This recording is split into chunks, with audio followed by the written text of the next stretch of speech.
Greetings everyone, welcome to the channel. In this Season 27 Diablo 3 build guide video, we're going to be taking a look at the new and improved Zunimassa's Haunt set for the Witch Doctor, available now in seasonal softcore only. And you'll see why when we go over the gear. So in this video we will be going over the gear, we're going to be going over the skills, we'll quickly touch on Paragon, we'll go over the follower, and finally we'll wrap it all up with some gameplay.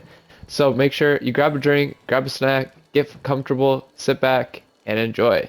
Big special shout out to each and every single one of my subscribers and each and every single member of the Discord community. Without your guys' support, none of this would be possible. Sorry. So truly, thank you. Without any further ado, let's go ahead and get right on into this build guide. So for the main weapon right here, we are picking up the Dagger of Darts, codenamed Voodoo. It is infused with the Gem of Ease, so you're going to get 8,000 experience per kill. It has the death blow on there, so whenever you kill an enemy, you deal the damage done by the death blow to all enemies within 25 yards. Pets and followers cannot trigger this effect. It also has the new sanctified affix, which reads Horrify, becomes an aura that causes enemies to receive 100% more damage and deal 15% less damage in addition to its other effects. The legendary bonus itself, your poison darts and your fetish's poison darts now pierce and deal an additional 500% damage. On top of all of that, you are getting 56.9% cooldown of all skills, and it is a rare level 1 ceremonial knife. It has a lot of affixes on there: damage, percent attack speed, critical hit damage, and critical hit chance. Very nice indeed. Moving on into the first piece of the Zunimassa's Haunt, the Zunimassa's Finger Wraps, codenamed Voodoo. It's got intelligence, resist all elements, increased attack speed, percent life, critical hit damage, and critical hit chance. That augment for 750 additional intelligence. You also get 17,000 life after each kill, 70% gold from monsters, and the gold health pickup radius is increased by 2 yards. 41.5% for the cooldown of all skills, 27.7% for the resource cost reduction. Moving on into the shoulders, this is the first piece of the All Guilds Authority set, the All Guilds Power. Very nice indeed, pretty much identical to the gloves. The only thing that's changing on this is you're getting 38,625 life from health potions and globes. The cooldown of all skills and the resource cost reduction is identical to the gloves, and we have the 3-piece set bonus utilizing the Ring of Royal Grandeur in the cube. Moving on into the chest piece, a little bit more intelligence on this one, 7,235, plus that 750 from the Chaldean's Despair. You're also getting 70% gold from monsters. That gold health pickup radius is increased by 2 yards. You get some percent life, percent attack speed, critical hit damage, and critical hit chance. Very nice indeed. The cooldown of all skills and the resource cost reduction is identical to the shoulders and the gloves, but this one you're getting 230 to your maximum mana. Not bad at all. And we do have the full set, but you are going to need the Ring of Royal Grandeur in the cube to get the 3-piece set bonus for the All Guild set and the 6-piece set bonus for the Zunimassa's Haunt set. Moving on into the helm, this is why this can only be had in seasonal, because it has 3 soul shards socketed into the helm, which can only be obtained in seasonal gameplay. On top of all of that though, you're getting cold, fire damage, percent damage, intelligence, attack speed, percent life. It literally has every area covered. On top of all of that, you're getting 1,000 to all stats. You get increased move speed after killing an elite pack and picking up a health globe, 30% for 7 seconds for the elite pack, and 40% for 7 seconds for the health globe. And on top of all of that, you're getting all of these other affixes, which just make this build one of the best Witch Doctor builds we've ever assembled here on the channel. Cooldown of all skills is at 56.9%, 46.8% for the reduce all resource costs, and 45% damage to the enemy bonus. Very nice indeed. Level 1 rare Voodoo mask. Moving on into the amulet, this is a rare level 1 amulet, the PvP amulet to be exact, buffing all main stats. You get a little bit of percent damage coming in at 600%, 5,982 to 6,437 regular damage. You get increased attack speed, critical hit chance, life per hit. Gold health pickup radius is increased by 30 yards. It ignores durability loss, so you never have to worry about losing it to the blacksmith. Picking up a health globe increases move speed by 40% for 7 seconds, and 200% damage to all decay skills. And you also get all of the other bonuses shown on screen. I'm going to try to go very slowly so you can pause the video to view it in greater detail if you so choose. 61.2% for the cooldown of all skills, 52.1% for the resource cost reduction, a whopping 60% damage to elite enemies, and finally that 25% movement speed bonus. Moving on into the second piece of the All Guilds authority set, the All Guilds search, codename Voodoo, 9,165 intelligence, resist all elements, and percent life. You also get 70% gold from monsters and 75% magic item find. Reduces cooldown of all skills 35%. Sorry about that. It reduces all resource costs by 27.7%. Moving on into the offhand now, it's got intelligence, a little bit of damage, resist all elements, increased attack speed, 80% life, and that augment for 750 additional intelligence. It also has 70% gold from monsters, and the gold health pickup radius is increased by 2 yards. Killing an elite enemy reduces all your active cooldowns by 5 seconds, 47.3% for the cooldown of all skills, and 27.7% for the resource cost reduction. Very nice indeed. Moving on into the first ring, this is the Immortal ring. Not too much to talk about on here. You're getting 400% damage, 5,000 regular damage, you're getting intelligence, increased attack speed, life per hit, you get 12 mana per hit, 36 mana per kill. Your gold health pickup radius is increased by 72 yards. It also ignores durability loss, and you get 200% damage to all Voodoo skills. And then I'm going to slowly scroll down on the rest of these affixes so you guys can pause the video to look at them in greater detail. Pretty good though, not gonna lie, I like this setup. 52.1% for the reduced cooldown of all skills, 19% for the resource cost reduction, chance to deal 120% area damage on hit, and 45% damage to elite enemies. Moving on into the second ring, this is the 1 billion physical skill damage ring. With a little bit more damage on this ring, coming in at 9,244. You again get that cold and fire damage, percent damage, attack speed, critical hit chance, life per hit. It also ignores durability loss. You get the same 2 movement speed increases after picking up a health globe and killing an elite pack. You also get 200% damage to all Voodoo and Decay skills. And all of these other bonuses, again, I'm going to try to go pretty slow so you can pause the video and look at them in greater detail. 68.6% for both the cooldown and resource cost reduction, and a 60% damage to elite enemy bonus. Very nice. Moving on into the boots. These have right around 9,800 intelligence, counting the augment on top of it. You also get 70% gold from monsters and 75% magic item find. Reduced cooldown of all skills is 35.0%, and resource cost reduction is 27.7%. Moving on into the pants, these are pretty much identical to the boots, except this time you're getting 35% chance to inflict bleed for 21,000 to 27,000 damage over 5 seconds. And finally, the last piece of gear we have to look at today is the Sash of Knives, codename Voodoo.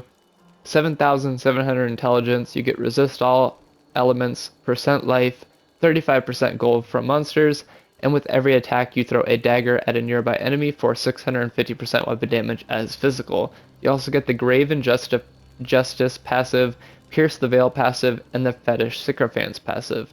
Reduce cooldown of all skills at 23.5%, and resource cost reduction is at 15%. Moving on into the skills. Now this is a pretty fun skill setup that we got rocking here, so I think it's pretty fun. You guys will have to let me know in the comment section or on Discord. For the X ability, we're going to be picking up Fetish Army with the rune Legion of Daggers. R2 main damage dealing attack is going to be Poison Dart with the rune Splinters. Square ability and the Terror skill tree for some movement speed. We're picking up Soul Harvest with the rune Soul to Waste. Triangle ability and that defensive skill tree, we're picking up Horrify with the rune Stalker.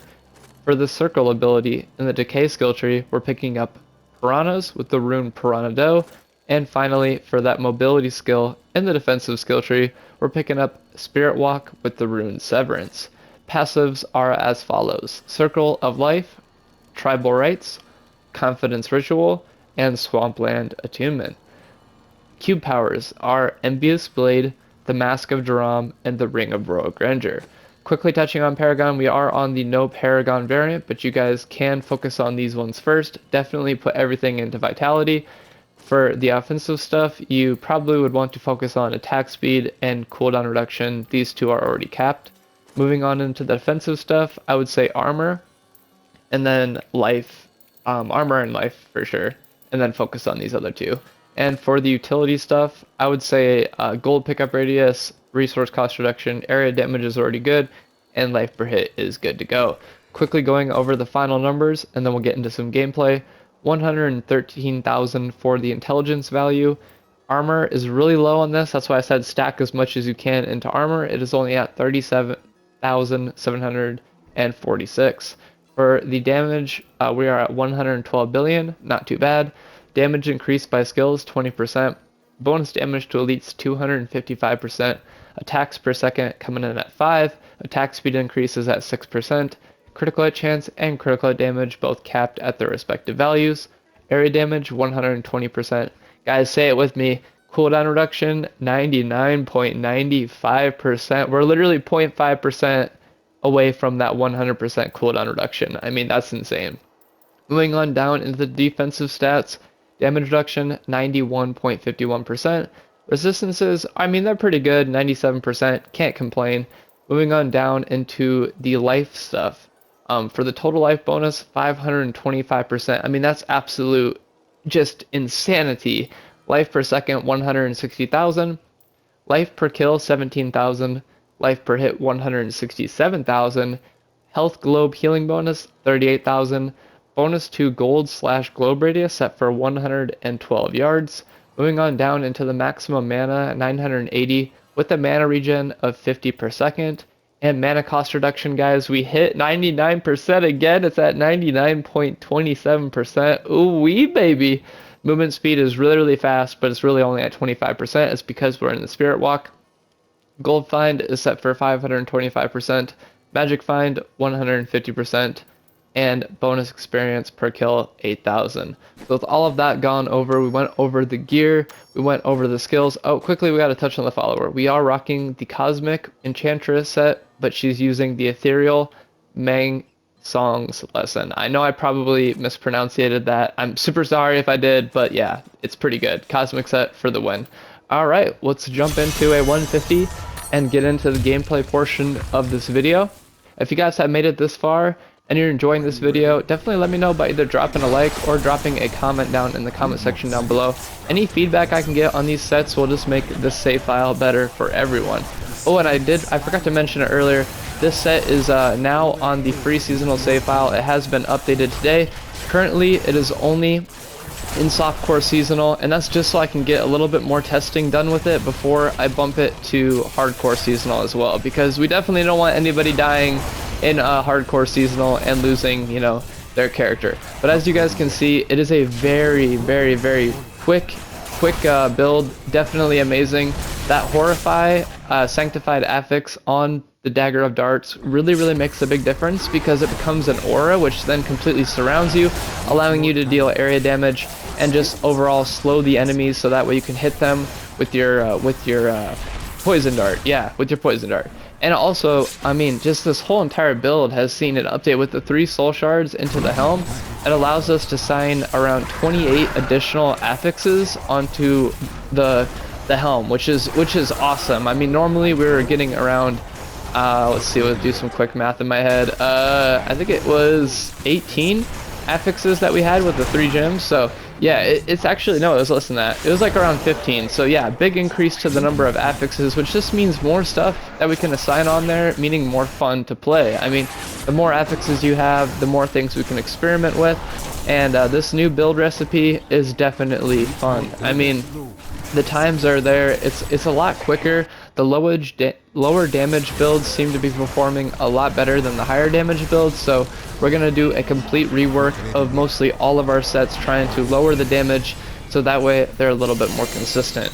And I know I just talked through that whole entire video, but really how you want to rock this build is literally you just want to get your soul harvest stacks up. I mean, that just allows you to move a little bit quicker. You want to use Horrify. It has a meter on there, so you'll be able to tell when it gets lower. That's when you need to cast it again. And this aura, it also goes off of your gold health pickup radius. So I mean, it's a freaking huge aura. You can see the outline of it there on the screen. I mean, it's absolutely gigantic. You want to use your Piranha Dough for big groups of enemies, and then, you know, obviously your Poison Dart as your main damage dealing attack, because all of your summoned fetishes are going to, not all of them, but the 10 closest to you are going to shoot out a Poison Dart every time you do. So I mean, for channeling, you're going to deal massive damage. So yeah, definitely a fun build. Would 10 out of 10 recommend checking this out. And yeah, I'm just curious to see what you guys all think of this new build recipe. And don't worry, you non-seasonal players, I see you guys, and I'm working on getting some of these ported over into non-seasonal as well. Now mind you, you won't have the 3 soul shards in the helm, but you'll have the same recipe, so hopefully it'll be just as good in non-seasonal. Finally, I'd like to thank each and every single one of you for watching. If you made it all the way till the end, you are an absolute legend, and I really appreciate your support. I really couldn't do this without you guys, so really thank you. And I really hope to catch you all in another video coming out soon. Stay safe, stay happy, and last but not least, stay gaming, my friends. Lion Gaming Crew, signing out.